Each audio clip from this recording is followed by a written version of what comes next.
বন্ধ ছিল। এই প্রোপাগান্ডাটা ছাত্রদল ইচ্ছা করে ছড়ানোর চেষ্টা করছে। এলইডি কখনোই 10 মিনিটের জন্য বন্ধ ছিল না, এলইডি 1 মিনিটের জন্য বন্ধ ছিল এবং আবিদুল ইসলাম খান আসার পরে বন্ধ হয়েছে। তার মানে বুঝতেই পারতেছেন আবিদুল ইসলাম খান তার পালিত সাংবাদিকদেরকে নিয়ে এসে এখানে ইচ্ছাকৃতভাবে এলইডি বন্ধ করিয়ে একটা মব সৃষ্টি করার চেষ্টা করছে এবং এই ন্যারেটিভ দাঁড় করার চেষ্টা করছে যে ইউল্যাব কেন্দ্রে ভোট গণনা সুষ্ঠু চলছে না। তারপর তারা কারচুপি হচ্ছে এটা সেটা বলে স্লোগান দিতে লাগলেন এবং আমি ফেসবুক লাইভে ছিলাম, আমি সামিয়া মাসুদ মোমো, আপনারা আমার আইডিতে গেলে দেখতে পাবেন। ফেসবুক লাইভে থাকাকালীন সময় এলইডির পেছনে তার টানাটানিরত অবস্থায় গলায় কাঠ ঝোলানো এবং ক্যামেরাওয়ালা একজন সাংবাদিককে আমি এবং ওইদিকে মুহসিন হলের অনেক ভাইরা ছিলেন বা অন্য হলের ভাইরা ছিলেন, তারা টেনে বের করেছি। টেনে বের করার পরে মানে তাকে আমরা জিজ্ঞাসা করছি এলইডির পেছনে তিনি কি করছেন, তার জন্য কেন টানছেন। তিনি হচ্ছে এখান থেকে চলে গেছেন। এর মানে তিনি চলে যাওয়ার কিছুক্ষণ পরে তিনি চলে এখান থেকে বের আসার সাথে সাথে এলইডি অন হয়ে যায় এবং ছাত্রদল মনোনীত ভিপি প্রার্থী আবিদুল ইসলাম খান তার মব ক্রিয়েট করা শেষ করে মিছিল টিছিল শেষ করে চলে যান।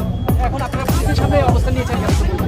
শোনেন, একটা সত্যি কথা বলতে পুলিশ এই কেন্দ্রে মানে এখানে খালি 4-5 জন দেখছেন, তাও এখন দেখছেন। শুরু থেকে এখানে 3 থেকে 4 জন পুলিশ ছিল এবং ওইদিকে কোনো পুলিশ নাই, এদিকে কোনো পুলিশ নাই। আপনারা হয়তো যমুনা টিভি হয়তো লাইভে গিয়েছিল, আপনারা দেখিয়েছেন আমরা সকল প্রার্থীরা কোনো নির্দিষ্ট প্যানেলের নয়, হল সংসদের সকল প্যানেল সকল স্বতন্ত্র সব প্রার্থীরা এখানে বসেছিলাম। আমরা হচ্ছে এখানে বসেছিলাম, আমাদের পেছনে পুলিশরা মাঠে বসে মানে ঝিমোচ্ছিলেন আর কি, অগণিত পুলিশ। আমরা একজন পুলিশ আপুকে জিজ্ঞেস করে ডাকলাম যে আপু আপনারা কেন হচ্ছে এখানে মানে গেটে গিয়ে পাহারা দিচ্ছেন না, শুনছি তো মানে ক্যাম্পাসে মিছিল হচ্ছে, অনেক কিছু হতে পারে। ওনারা বলতেছে আমাদের উপর থেকে নির্দেশ আসলে আমরা করবো, তাছাড়া করবো না। এখানে আবিদুল ইসলাম খান যখন আসলেন, যখন এত লোক মব ক্রিয়েট করার চেষ্টা করলো, পুলিশ এখানে নীরব দর্শকের ভূমিকা পালন করেছে। পুলিশ ছিলই না, পুলিশ দুই পাশ থেকে সরে গিয়েছে। আমরা প্রার্থীরা যারা আছি হল সংসদের সকল প্রার্থীরা এখানে ছিলাম। এই কেন্দ্রটা এই এলইডিটা আমরা চালু করেছি 5টা 1 মিনিটের পর থেকে, এরপরে কখনো এলইডি বন্ধ হয় না। আমরা কেন্দ্র পাহারা দিচ্ছি। যে মব সৃষ্টি করার চেষ্টা হলো উদ্দেশ্য প্রণোদিত ভাবে, যেটাকে আমরা উদ্দেশ্য প্রণোদিত মবই বলবো। এবং কিছু ভাড়া করা সাংবাদিক নিয়ে এসে বলা হলো আমরা নাকি মিথ্যাচার করেছি, এলইডি 10 মিনিটের জন্য বন্ধ ছিল। এমন মিথ্যাচার করে মব সৃষ্টি করে কেন্দ্রের ভেতরে ঢোকার চেষ্টা করা হচ্ছিল বারবার। আপনি একটু বলবেন, আমি যখন 4টা বাজে যখন দেখেছি তখন দেখলাম যে হচ্ছে যে আমরা সংবাদপত্রে ঢুকতে পারি নাই। তার পরবর্তী সময় হচ্ছে যে স্ক্রিন চালু হয়েছে 5টার দিকে। তার পরবর্তীতে একটু আগে যে ঘটনাটা ঘটেছে আপু বললে ছোট করে আপনি বলতেন। আচ্ছা, আপনারা নিশ্চয়ই জেনে থাকবেন যে আমাদের এলইডি স্ক্রিনটা হচ্ছে 5টা একে অন হয়েছে। এটা আমরা নিজেরাই চালু করেছিলাম, কারণ প্রশাসন থেকে কোনো পদক্ষেপ নেওয়া হয়নি। তো এতক্ষণ পর্যন্ত হল সংসদের সকল প্রার্থীরা এলইডি স্ক্রিন মানে অন অফ হয় কিনা এটা পাহারা দিচ্ছিল, যাতে এখানে কোনো মব ক্রিয়েট না হয় এটা পাহারা দিচ্ছিল। হল সংসদের প্রতিটা মেয়ে এখানে ছিল, দলমত নির্বিশেষে। তো ওই জায়গা থেকে হঠাৎ আবিদুল ইসলাম হচ্ছে ছাত্রদল প্যানেলের মনোনীত যে এজিএস মায়ের তানভীর আলম মায়ের উনি আসে তাদের যে হচ্ছে পুলিং এজেন্ট, ওই পুলিং এজেন্ট চেঞ্জ করতে আসে, মানে তাদের ওই ভিতরে পুলিং এজেন্টকে চেঞ্জ করে তাদের ছাত্রদল মনোনীত যে শামসুনার হল সংসদে এজিএস আছে মিতুরানী সাহাকে ওইখানে দেওয়ার জন্য চেষ্টা করে, কিন্তু ম্যামরা রাজি হয়নি। পরে ওইখান থেকে আবার হঠাৎ দেখি আবিদুল ইসলাম খান আসে। আবিদুল ইসলাম খান আসার পরে 1 মিনিটের জন্য বিকাল থেকে বলতেছি যে আসো আসো আসো, ছেলে নাই কেউ নাই, 1 মিনিটের জন্য হচ্ছে আপনি লেডিস কিন অফ হয়ে যায়। ইভেন ওইখানে আমরা দেখি যে একজন ভুয়া সাংবাদিক ওইখানে তার হচ্ছে আপনার করে এলইডি স্ক্রিনটা হচ্ছে অফ করে ফেলে। তো সম্পূর্ণ হচ্ছে এটা আমরা জানি যে সম্পূর্ণ এটা পরিকল্পিত একটা কাহিনী, দাসু বাঞ্চালের কাহিনী। এটা সম্পূর্ণ পরিকল্পিত উদ্দেশ্য প্রণোদিত।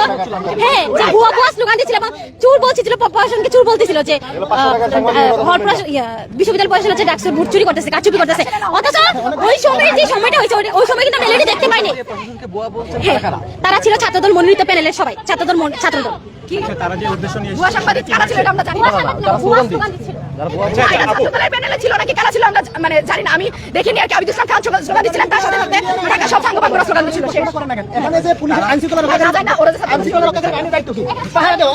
ওদের যে ইনচার্জ ছিল ওরা একটা প্রশ্ন করেন যে সে কই, মানে তার পুলিশগুলো কইছিল, তার কনস্টেবলগুলো তখন কইছিল।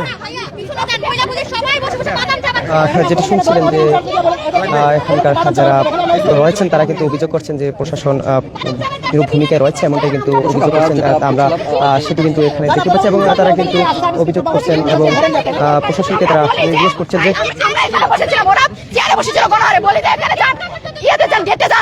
ওরা বলেছে আমাদের উপর থেকে নির্দেশ আসলে আমরা যাবো, সবই খালি উপর থেকে নির্দেশ আসলে করবে।